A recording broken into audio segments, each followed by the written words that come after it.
ত্রয়োদশ জাতীয় সংসদ নির্বাচনে চট্টগ্রামেও শেষ দিনের মতো চলছে প্রার্থীদের মনোনয়ন যাচাই বাছাই। রোববার সকাল থেকে রিটার্নিং কর্মকর্তার কার্যালয়ে এই কার্যক্রম শুরু হয়। এতে চট্টগ্রাম ৯ আসনে দ্বৈত নাগরিকত্বের কারণে বাতিল হয় জামায়াতের প্রার্থী ফজলুল হকের মনোনয়ন। চট্টগ্রাম ১৩ আসনের ৭ জনের মনোনয়ন বৈধ ঘোষণা করা হয়। বাতিল হয় বিএনপির বিদ্রোহী এবং গণ অধিকারের প্রার্থীর মনোনয়ন। এছাড়া চট্টগ্রাম ১৪ চন্দনাইশ আসনে ৬ জনের মনোনয়ন বৈধ ঘোষণা করা হয়। বাতিল হয় ২ প্রার্থীর মনোনয়ন। বিএনপি প্রার্থীর মনোনয়ন বিকেল ৪টা পর্যন্ত স্থগিত রাখা হয়। দর্শক, মনোনয়নপত্র যাচাই বাছাইয়ের আরো খবর জানাতে আমাদের সাথে সরাসরি যুক্ত হচ্ছেন সহকর্মী ফখরুল ইসলাম। ফখরুল, নতুন এবং ফিরে আসা গ্রাহকদের জন্য নগদে চলছে ক্যাশব্যাক সহ প্রতিদিন হাজারো উপহার জেতার সুযোগ। হবে আশা আর ফেরা, সারপ্রাইজ সেরা। মঞ্জুর, আমি আছি চট্টগ্রাম জেলা প্রশাসক তথা রিটার্নিং কর্মকর্তার কার্যালয়ে। এখানে কিছুক্ষণ আগে সবশেষ যে চট্টগ্রাম ১৫ সাতকানিয়া লোহাগাড়া আসনের মনোনয়নপত্র যাচাই বাছাই কার্যক্রম শেষ হয়েছে। আমরা দেখতে পাচ্ছি এখনও প্রার্থীরা এখানে রয়েছেন। যাই হোক, এখানে মাত্র ৩ জন প্রার্থী মনোনয়নপত্র জমা দিয়েছেন। তার মধ্যে ৩ জনকেই বৈধ ঘোষণা করা হয়েছে। বিএনপি, জামাত এবং ইসলামী আন্দোলন বাংলাদেশ ৩ জন প্রার্থীকে মনোনয়নপত্র যাচাই বাছাই শেষে বৈধ ঘোষণা করা হয় তাদের মনোনয়নপত্র।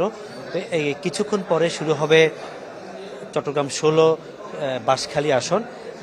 এছাড়াও চট্টগ্রাম জেলা প্রশাসনের বাইরে চট্টগ্রাম যে বিভাগীয় কমিশনার কার্যালয় তথা রিটার্নিং কর্মকর্তার কার্যালয়, সেখানে হবে চট্টগ্রাম নগরের যে ১০ নম্বর আসন সেটির যাচাই বাছাই কার্যক্রম শুরু হবে।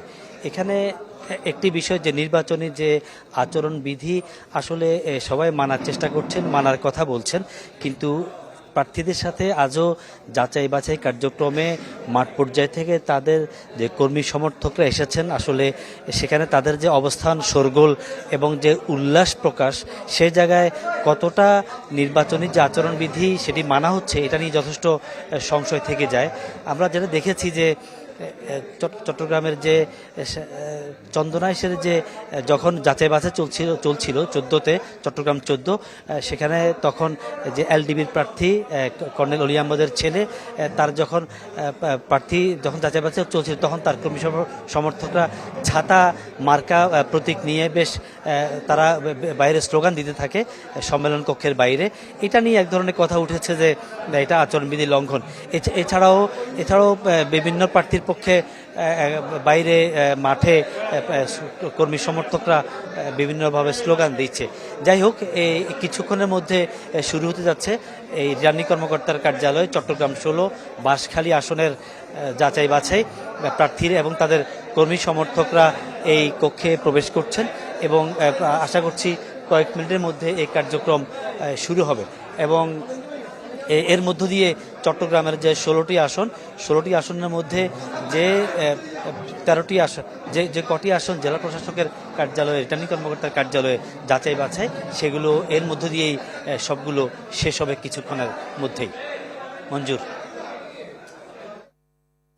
ফখরুল, ধন্যবাদ আপনাকে। দর্শক, মনোনয়নপত্র যাচাই বাছাইয়ের সবশেষ খবর জানাতে আমাদের সাথে যুক্ত হয়েছিলেন সহকর্মী ফখরুল ইসলাম।